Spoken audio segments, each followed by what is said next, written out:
परमात्मने नमः। 5वां अध्याय का 11वां श्लोक।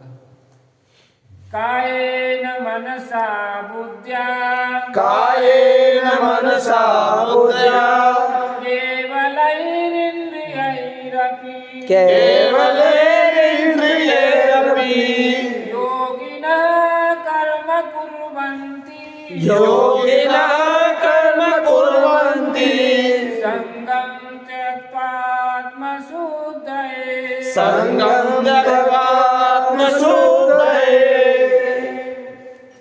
भगवान कहते हैं इसलिए कर्मयोगी समत्व बुद्धि रहित ममत्व बुद्धि रहित केवल इंद्रिय मन बुद्धि और शरीर द्वारा भी आसक्ति को त्याग कर अंतःकरण की शुद्धि के लिए कर्म करते हैं।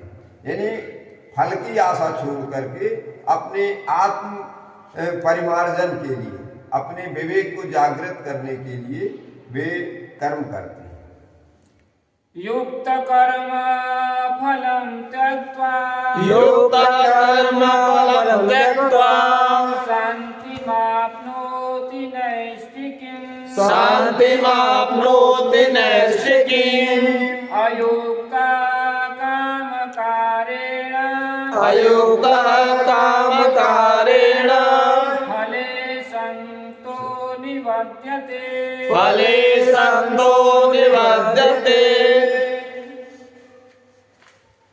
भगवान कहते हैं इसी से कर्मयोगी कर्मों के फल का त्याग करके भगवत प्राप्ति रूप शांति को प्राप्त होता है और सकाम पुरुष कामना की प्रेरणा से फल में आसक्त होकर के बंध जाता है।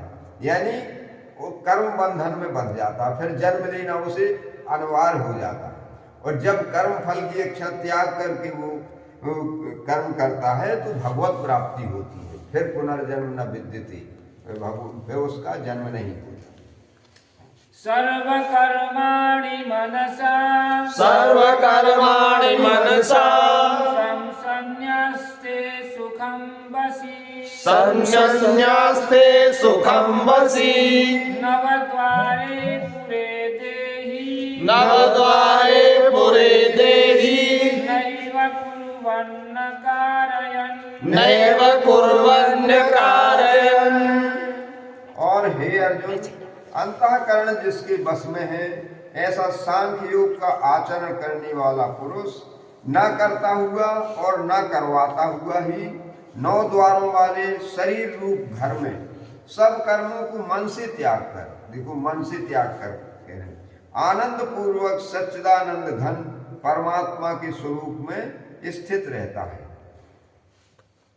न कर्तृत्वं न कर्माणि न कर्तृत्वं न कर्माणि लोकस्य सृजति प्रभु लोकस्य सृजति प्रभु न कर्म फल संयोगं न कर्म फल संयोगं स्वभावस्तु प्रवर्तते स्वभावस्तु प्रवर्तते। और परमेश्वर मनुष्यों के न तो कर्तापन की न कर्मों की और न कर्म फल के संयोग की ही रचना करते हैं। यानी मनुष्य स्वयं करता है इसमें कर्म में और उसके फल को प्राप्त करने में उसी की इच्छा है, आसक्ति है। इसलिए भगवान उसे ना तो गलत प्रेरणा करते हैं ना सत प्रेरणा करते हैं, वे तो उसके मार्ग का संरक्षण करते हैं जब सब सन्मार्ग पर चलता है। तो कहते हैं कि कर्म फल के संयोग की ही रचना भगवान नहीं करते, किंतु स्वभाव ही बरत रहा है। उसका जो रजोगुण से प्रेरित स्वभाव है तो वो धन संग्रह वैभव में लगे रहेगा, तामसी है तो वो दुष्कर्मों में चला जाएगा। ये उसकी स्वयं की आसक्ति का प्रभाव है। नादत्ते कस्यचित् पापं नादत्ते कस्यचित् पापं न चैव सुकृतं विभु न चैव सुकृतं विभु अज्ञानेन वृतं ज्ञानं अज्ञानेन वृतं ज्ञानं तेन मुह्यन्ति जन्तवः तेन मुह्यन्ति जन्तवः।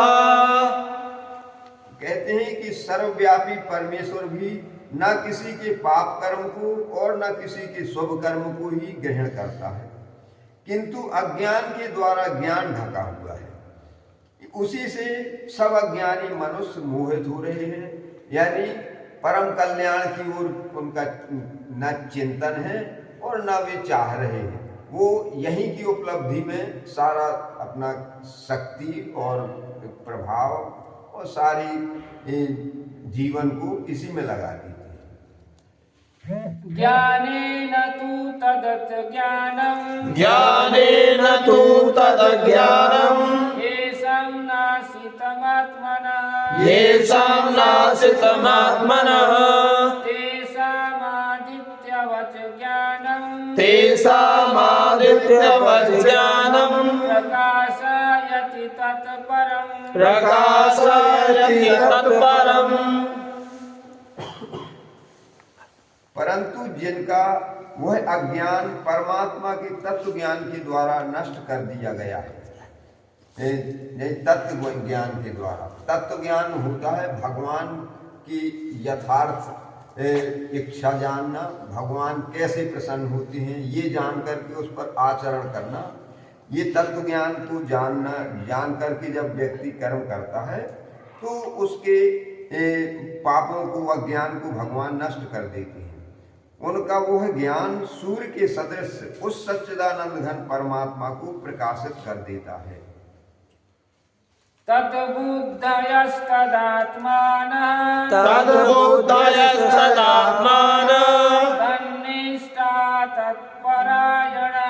तन्निष्ठा तत्परायणः गच्छन्त्य पुनरावृत्तिम् ज्ञाननिर्धूतकल्मषः। भगवान कहते हैं कि हे अर्जुन, जिनका मन तद्रूप हो गया है, तद्रूप का मतलब जब तत् लगता है तो वो भगवान का हो, तो कहते हैं ओम तत्सत, तो तत् भगवान का नाम है। ये तद्रूप का मतलब है भगवान में जिसका मन लग गया है, जिसका मन तद्रूप हो गया है, जिसकी बुद्धि तद्रूप हो गई है और सच्चिदानंद घन परमात्मा में ही जिसकी निरंतर एक ही भाव से स्थिति है, ऐसे तत्परायण पुरुष ज्ञान के द्वारा पाप रहित होकर अपुनरावृत्ति यानी पुनर्जन्म से, जन्म मरण से मुक्त होकर के परम गति को प्राप्त होते हैं। विद्या विनय संपन्ने ब्राह्मणे गविहस्तिनि सुनिश्चैव स्वपाके च पंडिताः समदर्शिनः। विद्या विनय संपन्ने ब्राह्मणे गविहस्तिनि, कहते हैं कि ज्ञानी जन जो होते हैं, जिनको तत्व ज्ञान प्राप्त हो गया होता है, वे विद्या विनय संपन्न ब्राह्मण में, गाय में, हाथी में, कुत्ते में और चांडाल में भी समदर्शी होते हैं। वे उनके शरीर को नहीं देखते, उनके कर्म को नहीं देखते, उनमें जो चैतन्य परमात्मा है उसको देख करके सबको परमात्मा का अंश मानते हुए सम्मान देते हैं। किसी को हमारे द्वारा कष्ट ना हो, ऐसे वे समदर्शी हो जाते हैं। उसे पंडित कहते हैं कि पंडिता समदर्शना, ऐसा समदर्शी व्यक्ति पंडित कहलाता है। पंडित की ये परिभाषा है।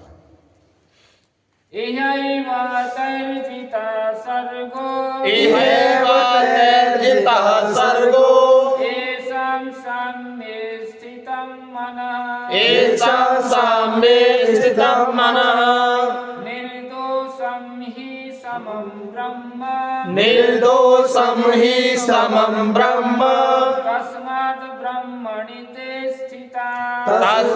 ब्रह्मणि ते स्थिता। इसलिए जिनका मन समभाव में स्थित है, उनके द्वारा इस जीवित अवस्था में ही संपूर्ण संसार जीत लिया गया है, यानी वो संसार के चक्र से मुक्त हो गया है, तो उसने यहाँ के बंधनों को नष्ट कर दिया है। क्योंकि सच्चिदानंद घन परमात्मा निर्दोष और सम है, इससे वे सच्चिदानंद घन परमात्मा में ही स्थित हैं। न प्रविश्य प्रियं प्राप्य न प्रहस्य प्रियं प्राप्य नोद्विजे प्राप्य च प्रियं नोद्विजे प्राप्य च प्रियम् स्थिरबुद्धिरसम्मूढो स्थिरबुद्धिरसम्मूढो ब्रह्मविद् ब्रह्मणि स्थितः ब्रह्मविद् ब्रह्मणि स्थितः। कहते हैं कि जो पुरुष प्रिय को प्राप्त होकर हर्षित नहीं होता और अप्रिय को प्राप्त होकर उद्विग्न नहीं होता, दुखी नहीं होता, स्थिर बुद्धि संशय रहित ब्रह्मवेत्ता पुरुष सच्चिदानंद घन परब्रह्म परमात्मा में एक ही भाव से स्थित है। देखो ये वही है कि उसने हर्ष शोक भया क्रोधा इन सब से ऊपर उठ कर ये परिस्थिति सम हो विषम हो सब में समान रहे, स्थिर रहे, इसे ही तत्वज्ञानी कहते हैं। यही व्यक्ति जो है भगवान को प्रिय है।